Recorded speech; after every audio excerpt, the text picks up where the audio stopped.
Hey guys, a very warm welcome to the audit lectures. शुरू करते हैं। आज जिस स्टैंडर्ड को हम डिस्कस करने वाले हैं वो है SA 710 and it's already there on the screen in front of you. थोड़ा सा ट्विस्टेड और क्रिस्पी ऐसे है, ये थोड़े से इसमें यू टर्न्स है, नॉर्मल ऐसे से थोड़ा डिफरेंट है, तो प्लीज़ इसको अच्छे से सुनिएगा। छोटा स्टैंडर्ड है, ज़्यादा कॉम्प्लिकेटेड नहीं है। अगर आप शांति और पेशेंस के साथ शुरू के 15-20 मिनट मुझे सुन लेंगे ना, तो आई बेट कि ये ऐसे आपको अच्छे से समझ में आ जाएगा। लेकिन आप थोड़े से इधर उधर शिफ्ट हुए, बिना डिसिप्लिन के साथ पढ़े, फ़ोन पे बात करते करते पढ़े, तो मुझे लगता है थोड़ा सा डिफिकल्ट होगा। तो please, it's a humble request, for next 15-20 minutes keep all the phones asides.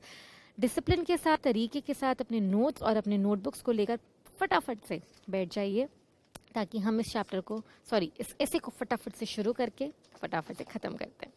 Let's start. तो सबसे पहले मैं ना इस ऐसे का नाम आपको बताती हूँ। नाम क्या है? S 710 comparative information. उसके दो पार्ट्स हैं, corresponding figures and comparative financial statements. देखिए, नाम में ही कितना ट्विस्ट और टर्न है। और मैम, आपने ऐसे नाम कभी हमको पहले तो नहीं करवाए। देखिए, अच्छे से सुनना, क्या मतलब होता है इन चीज़ों का, इन टर्म्स का। उसके बाद हम इस ऐसे के बारे में डिस्कशन करेंगे। तो सबसे पहले लिखा है कंपेरेटिव इंफॉर्मेशन। तो मैं हेडिंग डाल देती हूँ। सबसे पहले मैं आपके लिए ऐसे का नाम लिख देती हूँ। आप भी अपने नोट्स में लिख दीजिएगा, क्योंकि मैं ना इस ऐसे को बहुत छोटे से फ्लो चार्ट में समअप कर दूंगी, फिर हम बुक से रीड करेंगे। तो आप एग्जाम पॉइंट ऑफ व्यू से ये मेरा जो बना हुआ फ्लो चार्ट है वो भी रीड करेंगे तो भी इनफ है। कंपेरेटिव इंफॉर्मेशन, इतना ही लिखते हैं पहले नाम, फिर आगे बढ़ेंगे। पहले इसको समझते हैं। तो कंपेरेटिव इंफॉर्मेशन पर ये ऐसे लागू होता है। And what is comparative information? वो इंफॉर्मेशन विच इज प्रेजेंटेड, जो इंफॉर्मेशन प्रेजेंट है कहाँ पर? In current year financial statements. अभी तो ये ऐसे पे आया है, करंट ईयर फाइनेंशियल स्टेटमेंट्स में प्रेजेंट है, लेकिन किस साल की है? It belongs to prior period या प्रायर पीरियड्स। पिछले साल या पिछले सालों की इंफॉर्मेशन है जो हमारे फाइनेंशियल स्टेटमेंट्स के साथ मौजूद है। सिर्फ क्यों? Only for the purpose of comparison. सिर्फ कंपेयर करने के लिए पिछली बार से हम कितना बढ़े या कितना घटे, उसे बोलते हैं comparative information for the purpose of comparison. इस पर हमें कोई ओपिनियन नहीं देना है। This is only for read only, बराबर है या नहीं है। Suppose for example, current year चल रहा है अभी 2021 और प्रीवियस ईयर है सपोज 1920, और मैंने इस साल की बैलेंस शीट मंगवाई और लिखा था equity share capital current year में 5 करोड़ है, प्रीवियस ईयर में 4.5 करोड़ था। Reserves and surplus suppose for example 50 lakhs है, और प्रीवियस ईयर में सपोज फॉर एग्जांपल 48 लाख्स था। तो करंट ईयर की डिटेल्स क्या है? ये, जिसको ऑडिटर क्या करेगा? ऑडिट, और ऑडिट करके क्या देगा? ओपिनियन। ये इंफॉर्मेशन तो क्यों मौजूद है प्रीवियस ईयर की? Just for comparison. यहाँ से हम कंपेयर कर रहे हैं कि चीज़ें बढ़ी है, घटी है, क्या हो रहा है। So this information is called as comparative information. Did you get it? Comparative information का मतलब समझ आया? तो हम आगे 2 वर्ड्स अभी तो और है गाइस।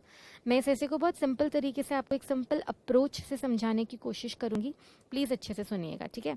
तो comparative information, it is information which is presented in the current year. Current year में जब आप डेटा मंगवाओगे या जब आपके घर पे करंट ईयर का डेटा आएगा, तो उसके साथ में पिछले सालों के डेटाज भी होंगे।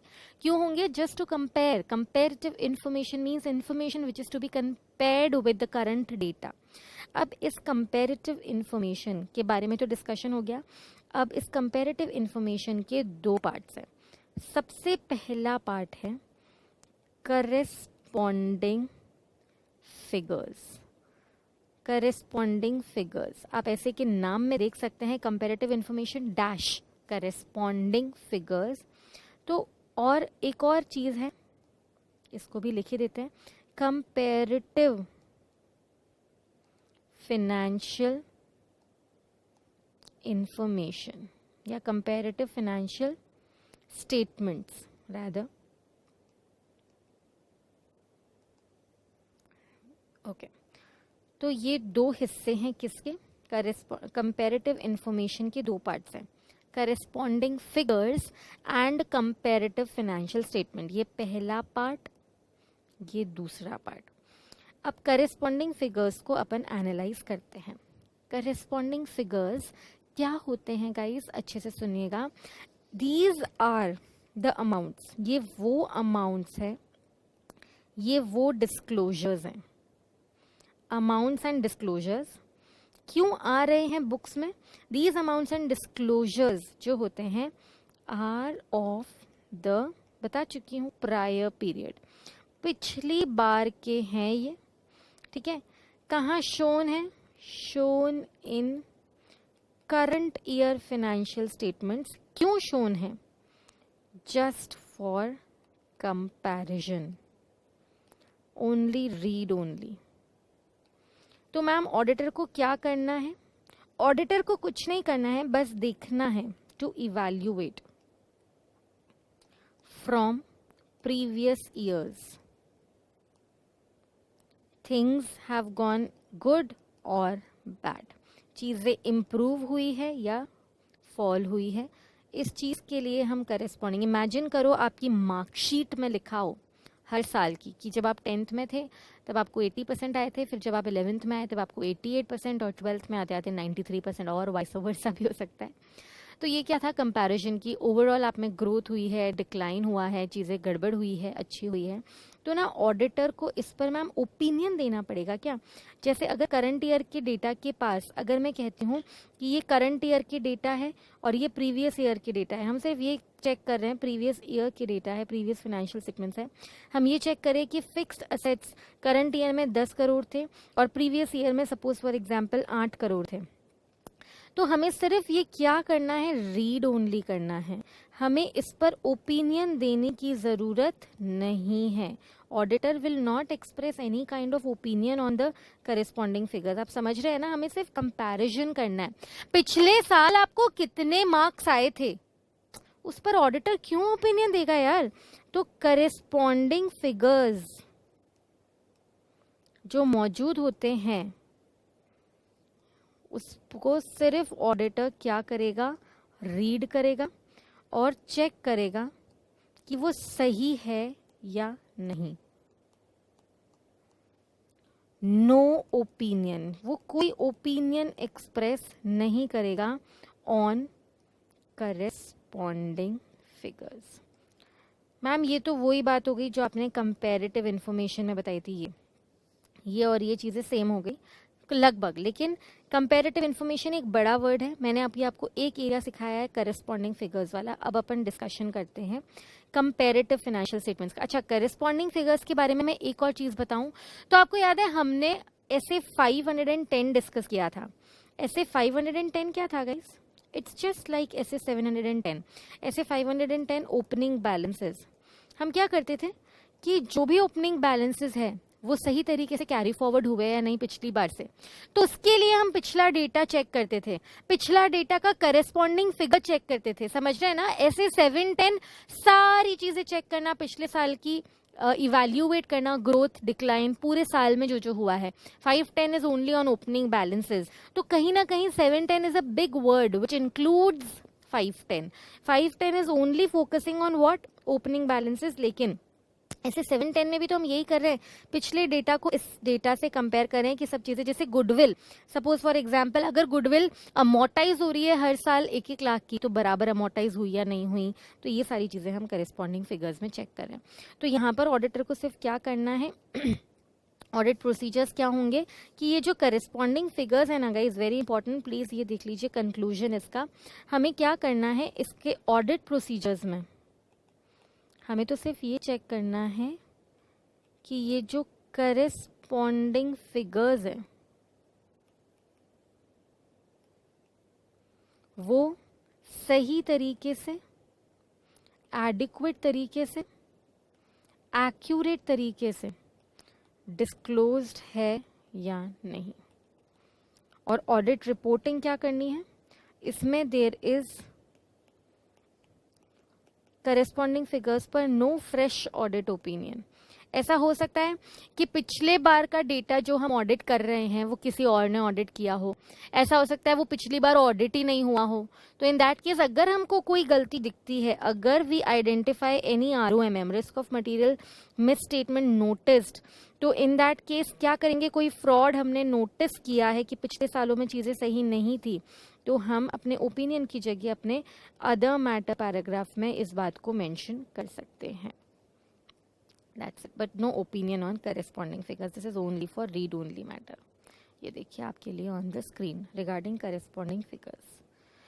अब अगर मैं बात करूं corresponding figures, देखिए corresponding figures अगर आपको अभी तक नहीं समझ में आया है तो मैं आपको ये कह सकती हूँ कि जैसे आप करंट ईयर की बैलेंस शीट देख रहे हैं, तो करंट ईयर की बैलेंस शीट में आपको गुडविल दिखा, गुडविल आया 10 लाख। ये 10 लाख कहाँ से आया, कहाँ से आया ये 10 लाख? अरे पिछले 10 साल पहले गुडविल अक्वायर करी थी, धीरे धीरे अमोर्टाइज करे। तो मैं कह रही हूँ दिखाओ पिछले 10 साल के डॉक्यूमेंट्स, दिखाओ पिछले 10 साल के स्टेटमेंट्स, मुझे चेक करना है कितने में गुडविल खरीदी थी, कितना हर साल अमोर्टाइज करे हो। ये 10 लाख का फिगर इस बार कैसे आया? तो मैं पिछले डेटा मंगवा रही हूँ जस्ट टू चेक वो डेटा जो मेरी बुक्स में है जिसको मैं ऑडिट कर रही हूँ। ये गुडविल अगर क्लाइंट की बुक्स में उस पीरियड में है जिसकी मैं ऑडिट कर रही हूँ, तो ये कहाँ से आया? क्या गुडविल आपने अक्वायर करी, परचेज करी? ऐसा तो नहीं है कोई फर्जी गुडविल लगा दी बुक्स ऑफ अकाउंट्स में, डेटा तो पिछली बार का ऑडिटर देखेगा नहीं। क्यों नहीं देखेगा पिछली बार का डेटा ऑडिटर? यार देख तो सकता है, ये चेक तो कर सकता है कि पिछली बार से बराबर आगे कैरी फॉरवर्ड हो रहा है या नहीं हो रहा है। इसी को हम चेक करने के लिए बोलते हैं करस्पॉन्डिंग फिगर। पता चल गया कि पिछली बार में गड़बड़ है तो अदर मैटर पैराग्राफ में लिख दो कि इस बार तो मैंने सब सही कर दिया लेकिन पिछली बार में कुछ गड़बड़ थी, तो ये हम अदर मैटर पैराग्राफ में डाल सकते हैं। अब हम डिस्कशन करते हैं कंपैरेटिव फाइनेंशियल स्टेटमेंट्स की, और ये थोड़ी सी डिफरेंट अप्रोच है गाइस, ये थोड़ी सी डिफरेंट अप्रोच है, अच्छे से सुनना। सपोज फॉर एग्जांपल ये हुआ, यहाँ पर हम पूरे फाइनेंशियल स्टेटमेंट की बात करें। देखिए यहाँ हमने फिगर्स की बात करी थी, मतलब पर्टिकुलर बात करी थी, पर्टिकुलर किसी चीज़ को कंपेयर करने के लिए पर्टिकुलर अमाउंट या पर्टिकुलर डिस्क्लोजर की बात करी थी। यहाँ पर हम चेक कर रहे हैं 1 by 1 एनालिसिस कर रहे हैं। यहाँ पर तो 1 by 1 एनालिसिस, पिछले बार कितने डेटर्स थे, इस बार कितने डेटर्स है, कितने बड़े कितने घटे, बैड डेट्स एंड एवरीथिंग। यहाँ पर हम पूरे फाइनेंशियल स्टेटमेंट्स की बात कर रहे हैं, कंपेरेटिव फाइनेंशियल स्टेटमेंट्स। क्यों मैम? सपोज फॉर एग्जाम्पल आप बैंक वालों से लोन लेने के लिए गए। जब आप बैंक वालों से लोन लेने के लिए गए तो बैंक ने बोला कि ठीक है आप अपना करंट ईयर का डेटा दे दीजिए, और करंट ईयर के डेटा के साथ आप क्या करिए, पिछले 5 सालों का डेटा भी हमको दीजिए। ठीक है, दे दूंगी। मैं पिछले 5 साल का ऑडिटेड डेटा लेकर गई और करंट ईयर का डेटा लेकर गई। बैंक मैनेजर ने देखा ये पिछले 5 साल का डेटा आपने ऑडिट तो करवा दिया है किसी सीए धोखेबाज से, लेकिन हमारे सामने ये नहीं चलेगा।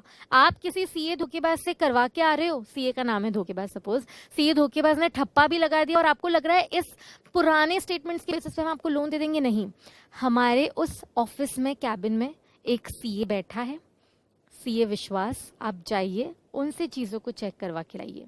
समझ रहे क्या हो रहा है? बैंक वालों ने अपने नीड्स को फुलफिल करने के लिए, अपने एंगल से ऑडिट करवाने के लिए अपने लिए एक अलग ऑडिटर अपॉइंट करा, एक स्पेसिफिक रिव्यू ऑडिटर जिसे बोलते हैं, जो पर्टिकुलरली क्या कर रहा है, रिव्यू। ऑडिट हो चुकी है पर अपने मकसद, अपने पर्पस की ऑडिट कर रहा है, जस्ट टू कंपेयर कि जो करंट ईयर का डेटा मिला है वो किस बेसिस पे बना है, जो पुराने फाइनेंशियल स्टेटमेंट है उस बेसिस पे बना है या नहीं है। तो देखिए यहाँ पर क्या लिखा है डेफिनेशन में, प्लीज नोट करिए। This is, we are talking about entire financial statements. So the definition of comparative financial statements is like it's information, मतलब यहाँ पर ना पूरा financial statements of prior period is referred for auditing. हम पूरे financial statements of prior period को check करें। क्यों मैम? क्योंकि for a पर्टिकुलर पर्पस, जैसे लोन लेने के लिए या सब्सिडी मिलने वाली है गवर्नमेंट से और उन्होंने बोला कि आप ना 5 साल का डेटा किसी दूसरे ऑडिटर से भी ऑडिट करवा के लाइए। It's kind of review. मैं हिंदी इंग्लिश में मिक्स इसलिए लिख रही हूँ ताकि आपको समझ आए, बुक्स में तो पूरा इंग्लिश में लिखा है बट आपको याद रहना चाहिए पूरा फाइनेंशियल स्टेटमेंट्स हम इसमें कंपेयर कर रहे हैं। मतलब यहाँ पर ये क्यों है, when previous year financial statements are included for comparison, और किससे कंपेयर करना है? With current year financial statements. हम कंपेयर कर रहे हैं। हो सकता है प्रीवियस ईयर के जो फाइनेंशियल स्टेटमेंट्स हैं, जो प्रीवियस ईयर के जो फाइनेंशियल स्टेटमेंट्स हैं, फिर से लिख देती हूँ, ओके, हो सकता है वो अनऑडिटेड हो सकता है ऑडिटेड हो बट बाय अनदर ऑडिटर।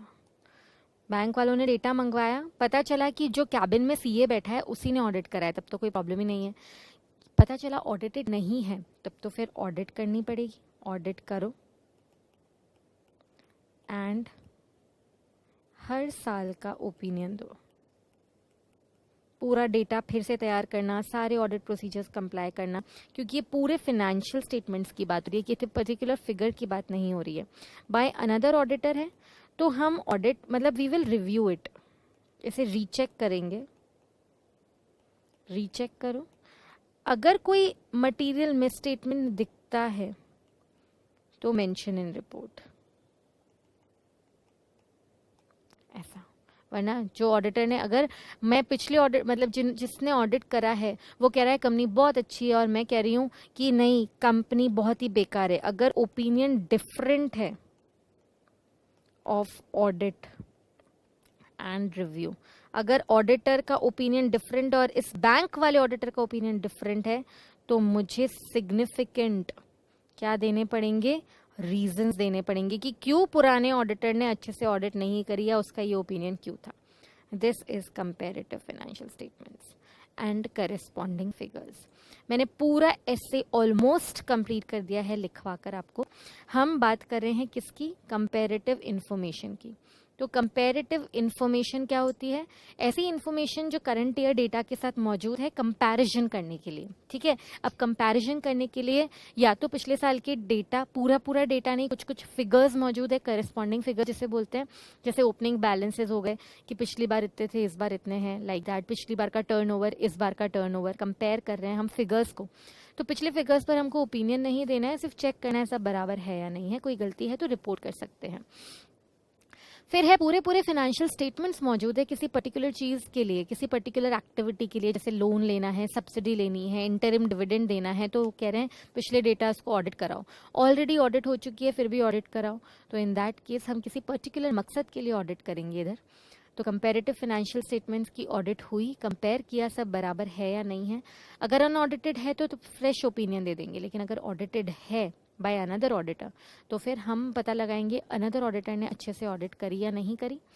या ऐसा नहीं, एक्चुअली अच्छे से ऑडिट करी या नहीं करी ये बोलना गलत है। अगर पिछले ऑडिटर और हमारा ऑडिटर ओपिनियन चेंज हुआ है तो हमें सिग्निफिकेंट रीजन देना पड़ेगा कि भाई हम पिछले ऑडिटर को गलत क्यों समझ रहे हैं, what is the significant reason, because he is also professional person. तो ये कहना गलत होगा कि हम पिछले ऑडिटर की एडिक्वेसी चेक कर रहे हैं। हम तो चेक करें डेटा सही है या नहीं, अगर सब बराबर है, सब चीज़ें सही है, तब तो कोई प्रॉब्लम ही नहीं है। लेकिन थोड़ा सा भी गड़बड़ लगता है तो yes, we will report it, we will express a different opinion and we will give reasons for that different opinion. Now let's read this SA from the notes. समझा मैंने दिया है, फ्लो चार्ट आपके सामने रख दिया था, आई होप आपने कॉपी भी कर लिया है। अब इस एसे को फटाफट से रीड करते हैं और कंप्लीट करते हैं। तो एसे 710 ऑडिटर्स रिस्पॉन्सिबिलिटी, यहाँ पर हम डिस्कस कर रहे हैं auditors responsibility related to comparative information. जब भी फाइनेंशियल स्टेटमेंट्स में कंपेरेटिव इंफॉर्मेशन होते हैं तो क्या रिस्पॉन्सिबिलिटी होती है? When prior period financial statements are audited by another auditor, तो 510 तो लगता ही है, साथ में 710 भी लगता है। ओके हो सकता है ना, मतलब इसका मतलब ये है कि जो प्रायर जिसको हम कंपेयर कर रहे हैं प्रीवियस ईयर, या तो वो डेटा अनऑडिटेड हो सकता है, तब तो कोई दिक्कत ही नहीं है, हमको शुरू से ही शुरू करना है। या हो सकता है ऑडिटेड तो है बाय डिफरेंट ऑडिटर, राइट। थोड़ा सा फ़ॉन्ट बड़ा है इसलिए शायद आपको समझने में दिक्कत आएगी। I will erase it and write it again, wait. Okay,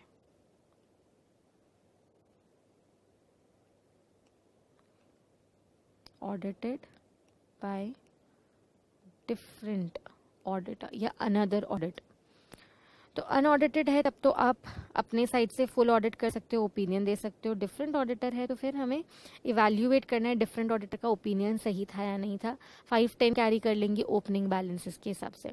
बता चुकी हो नेचर ऑफ कंपैरेटिव इन्फॉर्मेशन तो 2 तरह की होती है। करेस्पॉन्डिंग फिगर्स, ये सिर्फ फिगर्स है, और ये पूरे फाइनेंशियल स्टेटमेंट्स है। ये पर्टिकुलर है,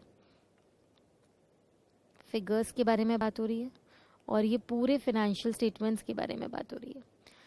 जैसे लॉज एंड रेगुलेशंस ने लिखा है उस हिसाब से हम ऑडिट करेंगे। सबसे पहले आ जाता है डेफिनेशन, इसको स्टार मार्क कर दीजिए और 2 मार्क्स लिख दीजिए। हो सकता है किसी भी चीज़ की डेफिनेशन आ जाए एग्जाम में तो आपको लर्न होनी चाहिए। तो सबसे पहले कंपैरेटिव इन्फॉर्मेशन किसे कहते हैं? तो वो अमाउंट्स, वो डिस्क्लोजर्स, समझिए वो अमाउंट्स, वो डिस्क्लोजर्स जो फाइनेंशियल स्टेटमेंट्स में हैं, बट कौन से पीरियड के? 1 और मोर प्रायर पीरियड के। वो डेटा जो करंट ईयर का है बट किसके बिलोंग है? प्रायर पीरियड का है। हमें चेक करना है क्या वो एफआरएफ के अकॉर्डिंग शोन है या नहीं है। मतलब information of previous year stated in या along with current year financial statements, उसे बोलते हैं कंपैरेटिव इन्फॉर्मेशन, जिसके 2 पार्ट्स है।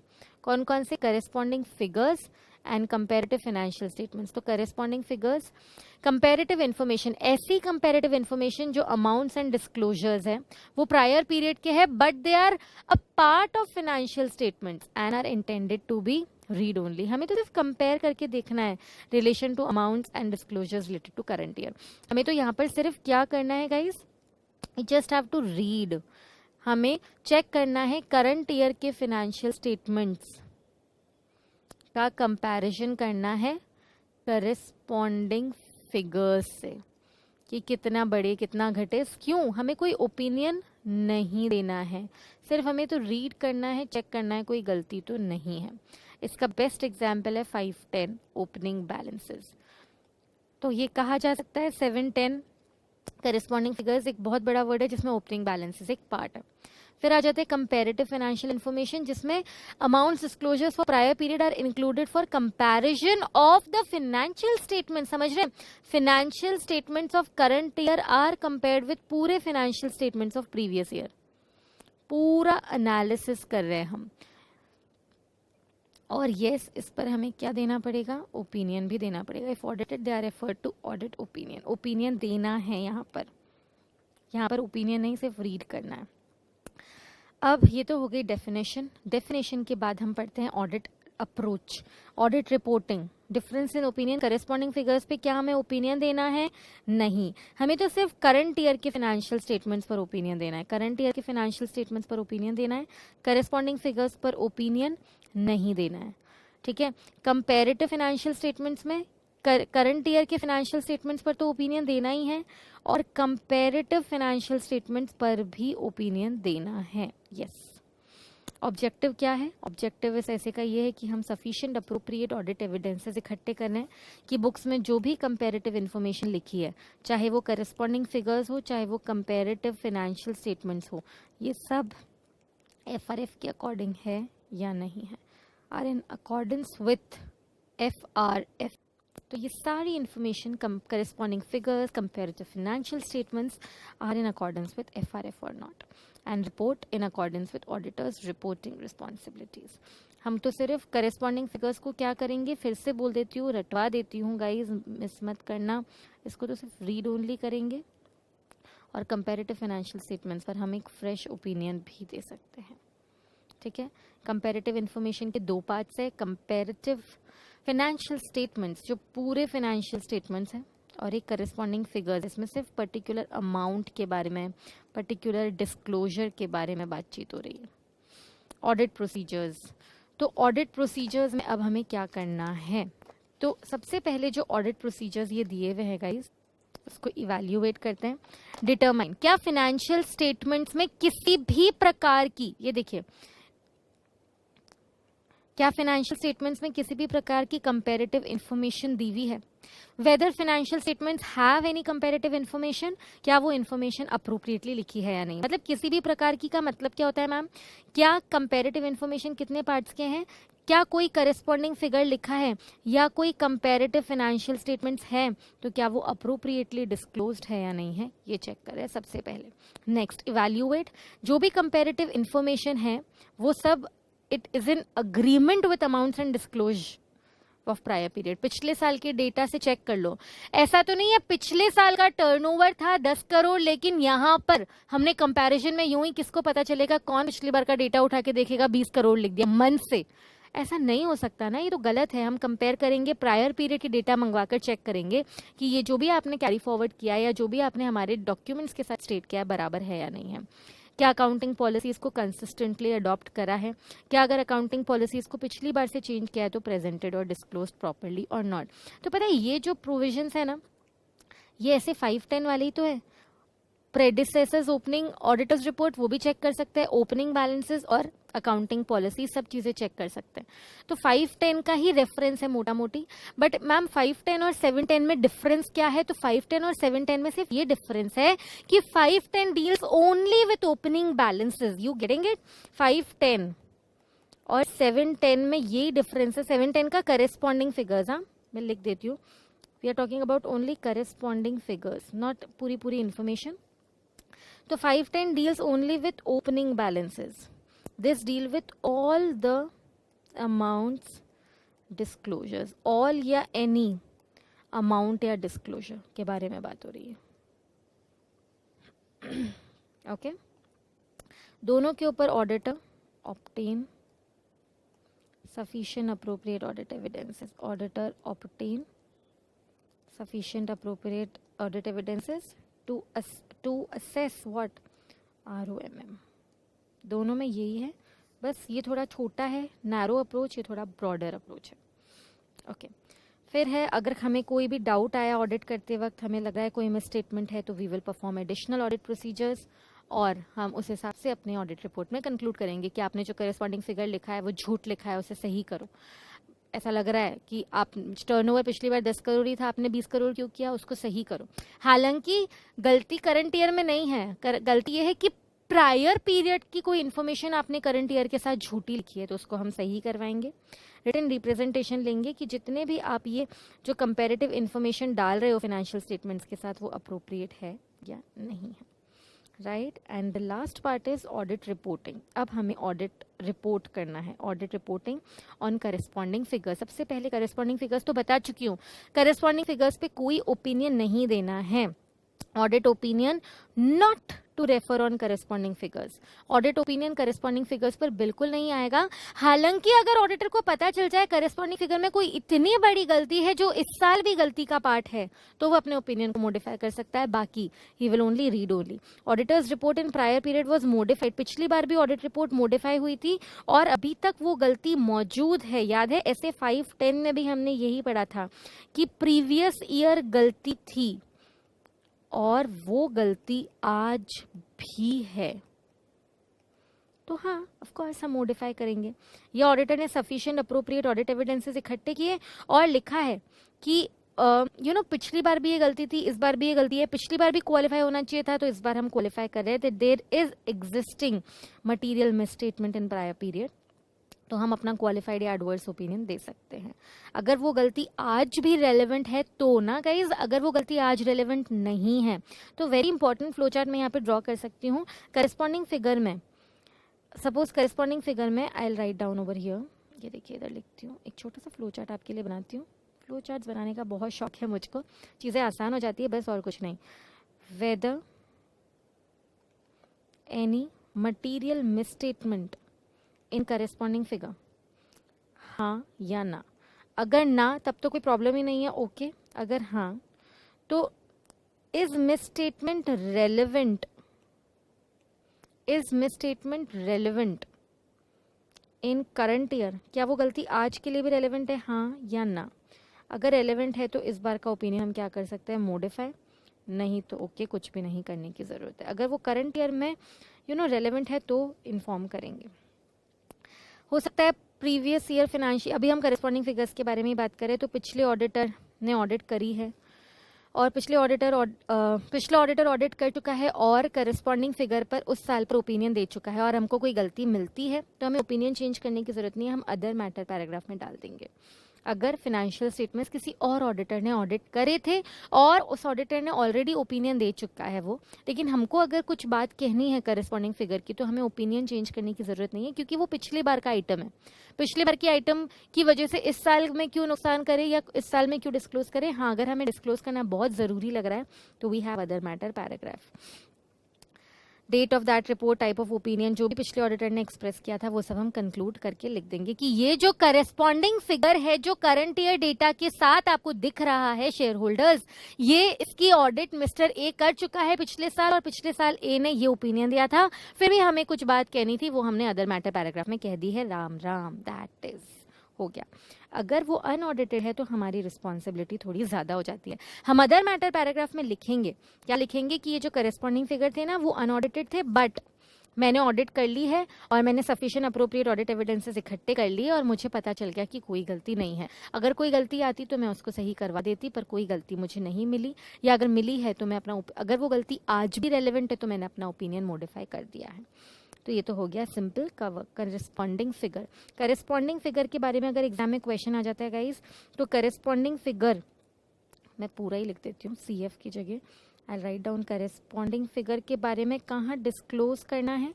MCQ क्वेश्चन रट लीजिए, OM para of audit report, other matter paragraph में रिपोर्ट करना है। क्या मैम करंट ईयर की वजह, ये करस्पॉन्डिंग फिगर की वजह से ऑडिटर्स ओपिनियन में आएगा डिफरेंस? नो नो नो, बिल्कुल भी नहीं। ओपिनियन पर इसका कोई ताल्लुकात नहीं है। ये करंट ईयर की ऑडिट रिपोर्ट के ओपिनियन पैराग्राफ में शो हो जाएगी।